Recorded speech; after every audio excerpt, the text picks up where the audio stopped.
علماء دیوبند زندہ باد، علماء دیوبند زندہ باد، علماء دیوبند زندہ باد، علماء دیوبند زندہ باد۔ بس حدیث میں فرمایا ساری دنیا بکھرے ہوئے مسلمان ایک جسم کے اعضاء کی طرح ہیں۔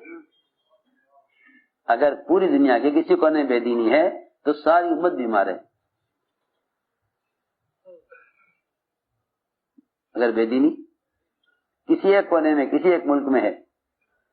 تو ساری دنیا میں مسلمانوں کا دین ناقص ہے۔ بسم اللہ الرحمن الرحیم۔ ایک صاحب نے گفتگو بھیجی ہے، معلوم کیا ہے کہ کیا یہ تعبیر درست ہے کہ اگر کہیں بھی بے دینی ہے کسی ایک کونے میں کسی ایک ملک میں تو ساری دنیا کے مسلمانوں کا دین ناقص ہے؟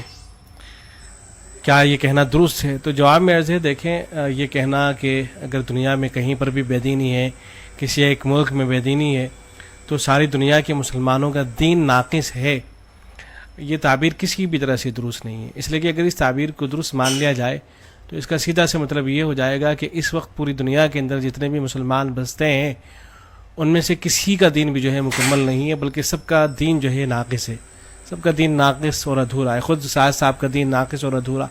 بڑے بڑے جو شیوخ الحدیث بیٹھے ہوئے ہیں، بڑے بڑے محدث اللہ والے بزرگان دین، سب کا دین ناقص اور ادھورا ہے۔ اس لیے کہ دنیا کے اندر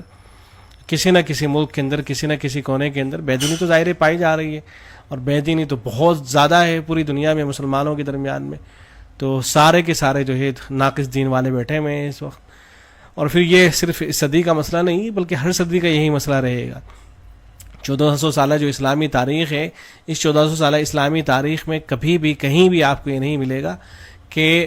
پوری دنیا کے مسلمان وہ سب کے سب جو ہے بالکل اللہ والے اور نیک بن گئے ہوں اور ان کے اندر کسی طرح کی بے دینی موجود نہ ہو۔ ایسا کبھی آپ کو نہیں ملے گا۔ جو 1400 سالہ تاریخ کے اندر جو بڑے بڑے بزرگان دین اولیاء اللہ مشائخ گزرے ہیں ان میں سے کسی کا دین بھی جو ہے مکمل نہیں تھا، سب کا جو ہے دین ناقص تھا۔ خود حضرات صحابہ کرام رضوان اللہ علیہم اجمعین کے بارے میں بھی پھر تو یہی کہنا پڑے گا، اس لیے کہ حضرات صحابہ کرام رضوان اللہ علیہم اجمعین کا جو زمانہ آیا ہے آپ صلی اللہ علیہ وسلم کے بعد، تو حضرات صحابہ کرام کے بعد جو لوگ پیدا ہوئے ہیں تو ان میں بہت سے لوگ اس طرح کے تھے کہ جو بہت سی خرافات کے اندر مبتلا رہتے تھے۔ تو کیا یہ کہا جائے گا کہ چونکہ صحابہ کرام کے زمانے میں بھی بے دینی پائی جاتی تھی بہت سے حضرات کے درمیان میں، تو کیا ان کا دین بھی جو ہے ناقص تھا؟ تو اس سے تو صحابہ کرام بھی محفوظ نہیں رہیں گے۔ تو یہ تعبیر جو ہے وہ کسی بھی طرح سے درست نہیں ہے۔ اور یہ جو حدیث سنائی گئی ہے جو سامنے رکھی گئی ہے، یہ حدیث اس طرح سے ہے، حضور اکرم صلی اللہ علیہ وسلم نے ارشاد فرمایا، حضرت نعمان بن بشیر روایت کرتے ہیں، آپ صلی اللہ علیہ وسلم نے ارشاد فرمایا کہ مومنوں کو آپس میں ایک دوسرے سے رحم کا معاملہ کرنے، ایک دوسرے سے محبت اور تعلق رکھنے اور دوسرے کے ساتھ مہربانی و معاونت کا سلوک کرنے میں ایسا پائے گا کہ جیسا بدن کا حال ہے، کہ جب بدن کا کوئی عضو دکھتا ہے تو بدن کے باقی اعضاء اس ایک عضو کی وجہ سے ایک دوسرے کو پکارتے ہیں، اور بیداری اور بخار کے تعب و درد میں سارا جسم شریک رہتا ہے۔ تو اس روایت کا حاصل یہ ہے کہ دنیا بھر کے مسلمان اگر کہیں بھی کسی بھی مسلمان کو تکلیف پہنچتی ہے تو دوسرے مسلمانوں کو بھی اس کا احساس ہوتا ہے، اور دوسرے مسلمانوں کو اس کا احساس ہونا چاہیے، جیسا کہ ہوتا بھی ہے۔ جب ہمیں پتہ چلتا ہے کہ بھئی دنیا کے فلاں کونے کے اندر مسلمانوں کے اوپر کوئی پریشانی آئی ہوئی ہے تو اس سے دل دکھتا ہے، ہر مسلمان کو اس سے تکلیف ہوتی ہے۔ تو یہ اس حدیث کا حاصل ہے، یہی اس حدیث کا مطلب بیان بھی کیا جانا چاہیے۔ لیکن اس سے آگے بڑھ کر اس کا یہ مطلب بیان کر دینا کہ حدیث کا مطلب یہ ہے کہ چونکہ سارے مسلمان ایک جسم کی طرح ہیں، اب اگر جسم کے کسی حصے کو تکلیف پہنچ رہی ہے تو سارے جسم کے حصے کو تکلیف پہنچتی ہے، اس لیے اگر دنیا میں کہیں بھی بے دینی ہے تو جو اور مسلمان ہیں ان کا دین بھی ناقص ہے۔ یہ جو ہے تشریح اور تفسیر جو ہے وہ کسی بھی طرح سے درست نہیں ہے، اس لیے کہ اگر یہ تشریح اور تفسیر درست ہے، حدیث کی اگر یہ شرح درست ہے، تو پھر تو وہ حضرات جو شرابیوں میں کام کرتے ہیں، مثال کے طور پر شرابیوں میں کام کرتے ہیں، شرابیوں پہ محنت کرتے ہیں، ان کی شراب چھڑوانے کا کام کرتے ہیں، اب وہ اگر یہ تقریر کرنا شروع کر دیں کہ دیکھیں پوری امت مسلمہ ایک جسم کی طرح ہے، سارے مسلمان ایک جسم کی طرح ہیں، تو اگر کہیں کوئی مسلمان شراب پی رہا ہے تو اس ایک شرابی کی وجہ سے گویا کہ سارے مسلمان نعوذ باللہ شرابی پی رہے ہیں، اس لیے کہ سارے مسلمان ایک جسم کی طرح ہیں۔ تو اگر کوئی مسلمان شراب پی رہا ہے تو سارے مسلمان شراب پی رہے ہیں، اور گویا کہ شراب پینے کا گناہ جو ہے دوسرے مسلمانوں کو بھی ہو رہا ہے۔ یا کوئی کچھ حضرات اس طرح کے ہیں جو زانیوں میں کام کرتے ہیں، تو کیا وہی تقریر اگر کرنا شروع کر دیں کہ اگر کوئی مسلمانوں میں زنا کر رہا ہے تو گویا کہ سارے مسلمان جو ہے وہ زنا ہی کر رہے ہیں اور زنا کا حصہ پا رہے ہیں، کچھ نہ کچھ زنا کا حصہ ان کو بھی مل رہا ہے، گناہ کے اندر وہ بھی شریک ہے. یا کوئی سود خوروں میں کام کرتا ہے تو کیا اس کی تقریر درست ہو جائے گی کہ اگر دنیا کے اندر کہیں بھی سود خوار موجود ہیں، سود کھانے والے، تو دوسرے جو مسلمان ہیں وہ بھی گویا کہ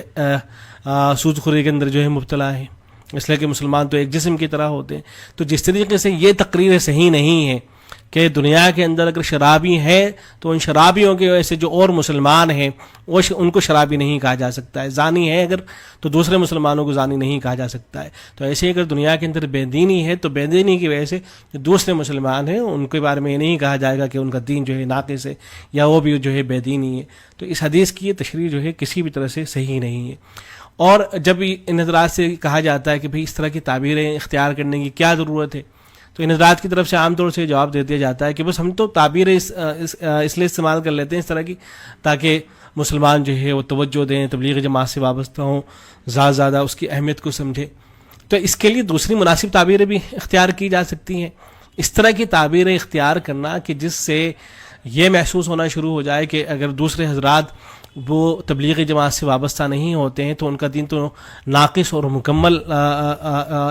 اور مکمل نہیں ہے. تو اس طرح کی تعبیریں کیوں ذہنوں کے اندر آخر اس طرح کی باتیں بٹھائی جاتی ہیں؟ بھائی کوئی مسلمان اگر زندگی بھر ایک لمحے کے لیے بھی تبلیغی جماعت سے وابستہ نہیں ہوتا ہے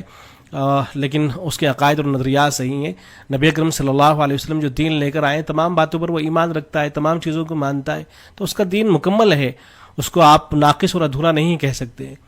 اور یہ جو تعبیریں ہیں اس طرح کی، ان تعبیروں کی جانب علماء نے بارہا توجہ بھی دلائی ہے کہ اس طرح کی باتیں نہیں ہونی چاہیے، اس لیے کہ اس طرح کے جملے بارہا بولے جاتے ہیں لیکن سنتا کون ہے؟ سنتے نہیں ہیں. یہ دیکھیں یہ جو نخبۃ المسائل ہے حضرت مفتی سلمان صاحب منصور پوری دامت البرکاتہ العالیہ کے مسائل کا مجموعہ ہے اور حضرت مفتی شبیر صاحب ان کے بھی دستخط موجود ہیں.